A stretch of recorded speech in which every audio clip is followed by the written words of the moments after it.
নমস্কার সবাইকে, কেমন আছেন? সবাই নিশ্চয়ই ভালো আছেন। আমিও ভালো আছি। সবাইকে স্বাগত জানাচ্ছি বনানী কিচেনে। তো আজকে রান্না করবো এই যে আমি সিসিঙ্গাগুলো কিনে আনা হয়েছে বাজার থেকে। আর সিসিঙ্গাগুলো কিন্তু বেশ তাজা ছিল। এগুলো আমি আজকে রান্না করবো ছোটো কাঁকড়া দিয়ে ভাজি করব। তো আমার কিন্তু খুবই ভালো লাগে সিসিঙ্গা ছোটো কাঁকড়া দিয়ে ভাজি করে খেতে।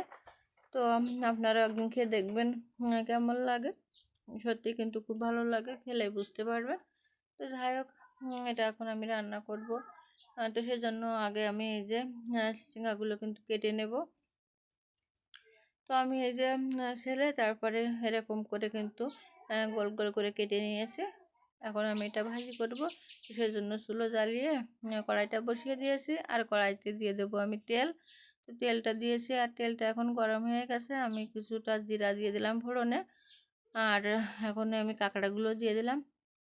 কাঁকড়াগুলো দিয়ে এখন কাঁকড়ার উপরে আমি একটু লবণ দেব, আর দেব একটু হলুদ দিয়ে কাঁকড়াগুলো আমি একটু ভেজে নেব।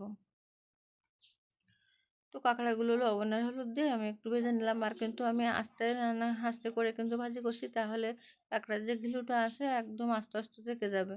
তো আমি হালকা একটু নেড়ে ছেড়ে কাঁকড়াগুলো একটু হালকা করে ভেজে নিলাম। তারপরে দিয়ে দিলাম এর ভিতরে কিছু পেঁয়াজ কুচি। তো পেঁয়াজ কুচিটা দিয়ে আমি কিন্তু কাঁকড়ার সাথে আর একটু ভেজে নিলাম পেঁয়াজ কুচিটা, সাথে কাঁকড়াটাও ভাজা হয়ে গেল খুব ভালো করে। আর এখন কিন্তু আমি দিয়ে দেবো এর ভিতরে আমি যে সিঙ্গাটা যে কেটে রেখেছিলাম সেটা।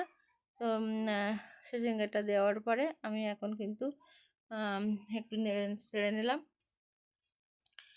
সিজিঙ্গাটা একটু নেড়ে ছেড়ে তারপরে এখন দিয়ে দেবো আমি পরিমাণ মতো লবণ।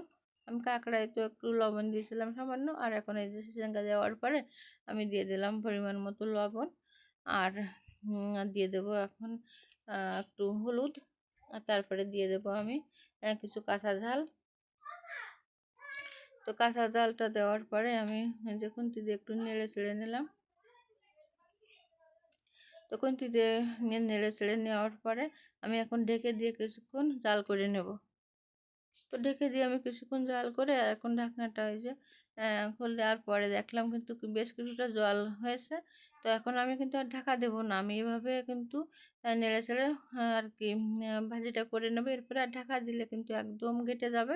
তো আর একটু ঢাকা দেবো না, জলটা আমি শুকিয়ে গেলেই আর ভাজাটা হয়ে যাবে।